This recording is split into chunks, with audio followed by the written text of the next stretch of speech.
Hello, welcome to my review of A Star is Born. This film is very complicated to review.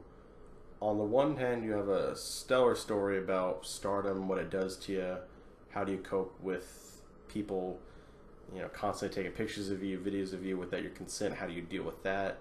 At the other end, it's a story of how you deal with anxiety, how you deal with being famous, how you deal with alcoholism, addiction to drug, addiction to other things, mental illnesses. And it does come all together, but not in the way that I'd want it to.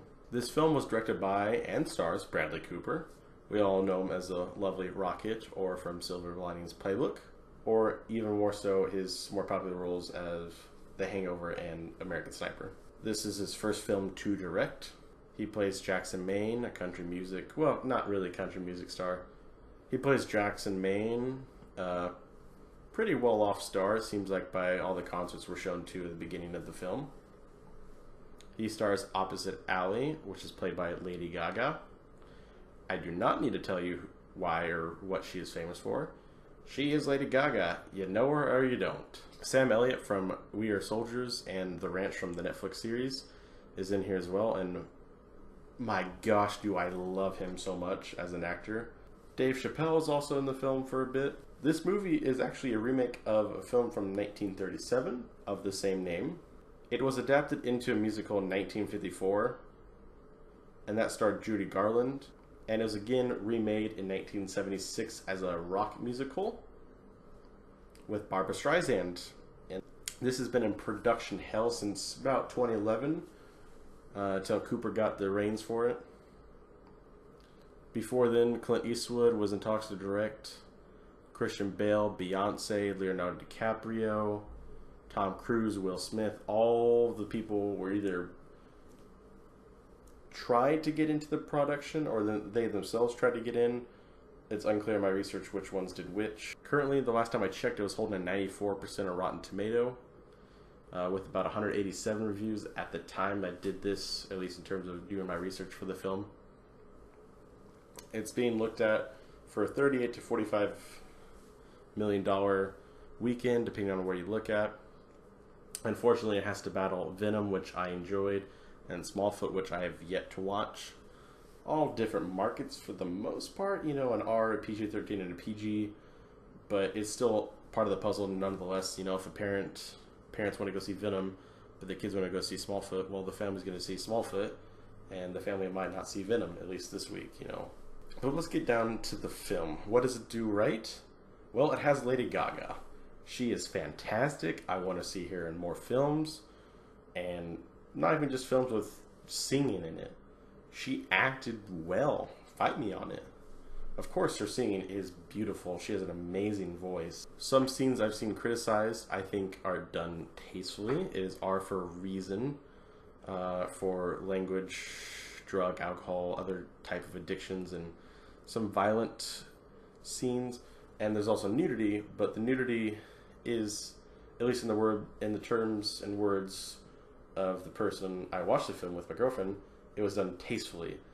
It wasn't, here it is, it's fleeting moments, very small, very subtle. If you missed it, you missed it.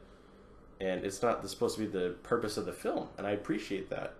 The female body or male body, depending on what kind of movie we're watching here, it doesn't have to be the centerpiece, and it's not the centerpiece. It's just a real conversation is had in the bathtub, and you see something, but it's because they're having the argument in the bathtub, as one might in a couple relationship. It's a very real, very mature way of doing it, and I appreciate that in this modern day and age. But like I said, Lady Gaga is amazing in it. Bradley Cooper does do a good job of playing an addicted music star that's gone through the ropes a couple times, that's been through the ringer in some aspects of life. Could someone else have done it? Yeah, probably. Did I enjoy Bradley doing it? Yes. Sam Elliott, as I mentioned, he has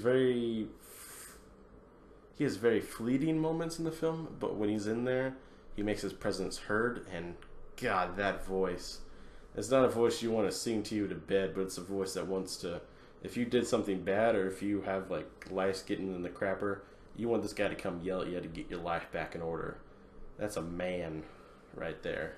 But going on with the actual movie, the main plot is Bradley Cooper's character dealing kind of with alcoholism and a bunch of problems with hearing and coming up in a weird upbringing. And there's a twist about who some of his family is, but the main thing is him, Bradley Cooper's character, meeting Lady Gaga's character and their relationship as it blooms and how it blossoms throughout the film, of how he thinks she has a great voice, introduces her into the world of stardom and how she grows into it, and how he thinks she lost her way and how she gets back to her way. If this intrigues you so far, then go watch it. But there's something I'm going to put right now that might change what you think of the film, and that's the ending. So right now, spoilers in effect. If you don't want it spoiled, just go watch it. If I got you with how well everyone did, and the songs too. I love the songs. I get goosebumps on a couple of the songs when I listen to the soundtrack as it was released the day of. And when I saw it in the actual theaters, I got goosebumps. And I love them, and I put them on a couple playlists of my own. So if you like music a lot, you like Lady Gaga, Bradley, whoever I mentioned in this film, and it sounds intriguing, go see it. But I am going to spoil it now, because the ending does kind of get you. And by get you, it means you kind of see it coming, because the film kind of pushes you toward it, and that sensation of dread forthcoming made me sick to my stomach, and I'm pretty sure it made my girlfriend sick to my stomach. When this scene was happening with Cooper, the tension was building, the music was rising, certain things were happening, and I felt like my grip as well as her grip like tightening, because we both knew what was coming. And again, last chance. But there's a suicide in the film, and I don't think it's done too tastefully. You kind of see him through a window, aftermath of it being done, and it's hard to talk about personally, but the way it seemed is that a character committed suicide because he thought it might be a way to help someone get back to the way they were in a good, positive way. But it glosses over the fact of how much that character meant to another, what their love meant, and it kind of throws that out the wind. And for me personally, for me to get on my own dark, deep rut, was me knowing that the act of suicide in some senses, and this is for me, this is not professional at all, just for me, I knew it was too much of a selfish act for me to leave my loved ones, because they are there, even though you might not think any are there, they are there, and you're leaving them, and it's a selfish act in that sense. I know at the time it doesn't seem like that. You just want to escape yourself and get away from whatever it is, the demons you're battling, but that's not the way out. And I don't want this film to come off like that is the way out. I think it kind of does, that the character gets away from all of his problems, and the people he leaves behind have to deal with it. And at the end, it does kind of seem like the character who he left in this world to become her old way does become her old way. Like, he was successful, and I gotta dock the movie points for that. Because if a movie's out there to give you an ideal, or an image, or an idea, something to promote, something to say, you know, if your voice needs to be heard, make what you say is worth it. And that's kind of like a running theme through the film. So it's kind of weird that the running theme through the film, if you kept it running through the entire film, the ending of the film makes it seem like the running theme is, if you go through this action, then everything will be all right for the other parties, and it's not. But that's what it is in the movie. I mean, right now you could already tell that I'm talking about Cooper's character committing suicide, and it's Lady Gaga's character that gets left behind. And Lady Gaga, when Cooper meets her in the play, in the movie, she's not wearing much makeup, and she's singing like her own music, what she wants to do, and slowly she becomes into the starlight because of Bradley Cooper's character introducing to her. She goes more into like a pop, not the way she wants to, changes her hair, does all these things, wears lots of makeup, and all these things that Bradley Cooper's character doesn't think that is her. And then someone pushes him over that edge, and he relapses back into drugs, and him setting down his hat for the last time and committing the act is just horrific to not watch, just see it unfold in a certain way. And for Lady Gaga's character, the next time we see her is without makeup, crying, you know, emotional, but in a little bit she's on the stage doing her own, what seems like more of her own work, and a little bit more makeup free in terms of what other people in the audience were saying that I was with. And so some people were thinking that, you know, she was better off this way in saying that, but I just don't agree. I always think every life is saved. You know, you don't trade lives, as Captain America would say.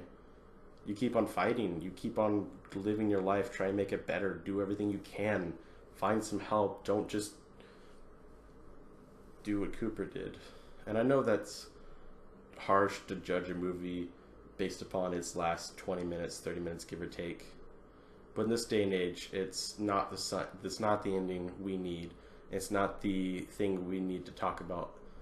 That's the wrong way to talk about it. You're talking about it, you're starting a conversation on the wrong foot. And this kind of stuff, it just hurts it. The film is good to a point, and you could argue Gaga might get an award either for original music for a movie or some other acting acolyte, and maybe Cooper as well. Maybe. But in terms of, we're talking best movie, no. We're talking good musical type movie. It's not really a musical because no one sings and talks about life as you would as Into the Woods or, you know, anything like that, Les Mis. But they're still singing. It's like a fake concert.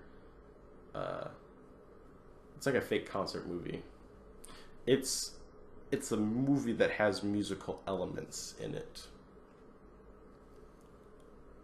but it has a dark ending that might leave you sitting the wrong way as you leave the theater. And that's something that I want to be said, and I want to dock it for it. I don't think just because someone commits suicide in a film that automatically gets a gold star. I think there's a lot of tropes in Hollywood that get a free pass because, this sad thing happens. But unless it has meaning, unless it has a basis of giving the message, a good message out to its audience members, that it's not deserving of all the praise that it is. There's deserving of praise for Gaga's performance and how some musical elements are done during tension scenes and throughout, and all the writing for the film was amazing. But in terms of the actual story, the climax is part of it, and it's a massive part of a movie, and this one deserves to be docked for it. So this is a very sour, sad review. I'm sorry, the film itself kind of brings it to that. As much as I want to give it a high score for its acting, its music, I'm going to have to mark it down for what it does with the ending. So 7 out of 10 chords is what I'm going to give this movie. And yeah, that's all I got to say about that. I'm Clark Addison. I review entertainment because I care, and I hope to see you guys in the next one.